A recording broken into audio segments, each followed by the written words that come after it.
hold a King's Court with Sasha Banks so she can explain her actions against Natalya and Becky Lynch. And so Jerry, he gets in the ring, and he goes on and on and on about the freaking King of the Ring. And giving his predictions and looking at the bracket and talking about what it means and how prestigious it is. How prestigious it is. It's not the King of the Ring tournament. You can't actually call it that.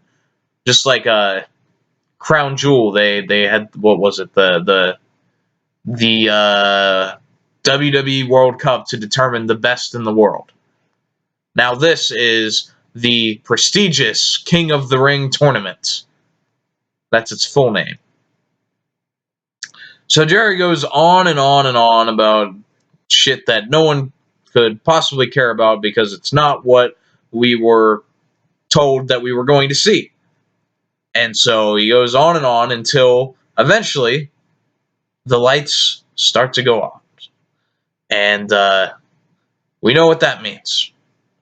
And I'm going to say that Lawler's acting was goofy, but it was well intended because it was funny goofy, not like cringy goofy. Because, the lights start to go off and Lawler's just like, oh, I've seen this before. And, he drops the mic and starts walking away. But, the lights gradually go out more. And then the visual, the presentation of this just made me laugh.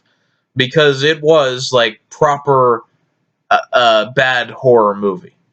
Like bad in a good way, where, where it's like, why aren't you guys running away? That sort of bad, like just laugh at it bad.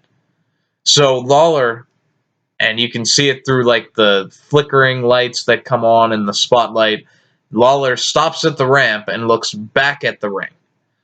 But appearing behind him is the Fiend, Bray Wyatt. And, Lawler turns around, they meet eyes, and, all it was missing was a good, like, screech from Lawler. Like, throwing his hands up in the air like a little girl or something. But Bray puts in the mandible claw on old Jerry and takes him out of action.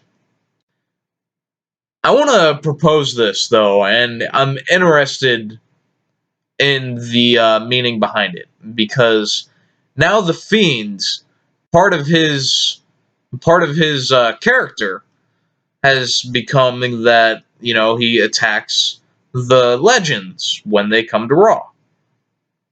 It started with Mick Foley. He put him away with the mandible claw, which, at the time I just attributed that to passing down the move.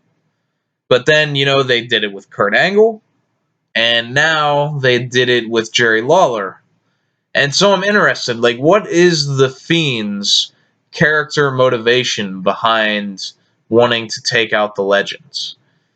Because it seems like something like the Fiend wouldn't specifically target legends, at least in my estimation of what the character has been built up as to this point.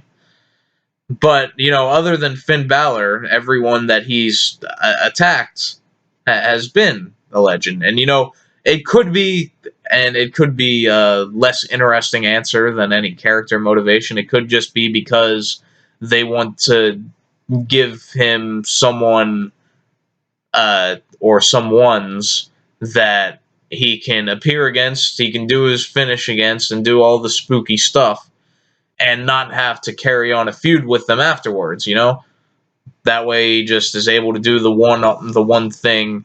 It's kind of like squash matches, except in this, you use the squash matches against jobbers, enhancement talent, for to help get someone's moveset over, to help get their stuff in people's minds. So maybe this is like the equivalent of that, where Bray is going to beat on people that, they can't come back. and they'll do that until they're ready to do something else with him, in terms of like an actual program. So maybe it's as simple as that, but I'm interested. Like, does the Fiend have some sort of infatuation with wanting to put down the old legends? I'd be interested if they did like a Firefly Funhouse soon, and maybe we could have the Mr. Rogers Bray Wyatt sort of allude to that in a way. I'd be interested in hearing that.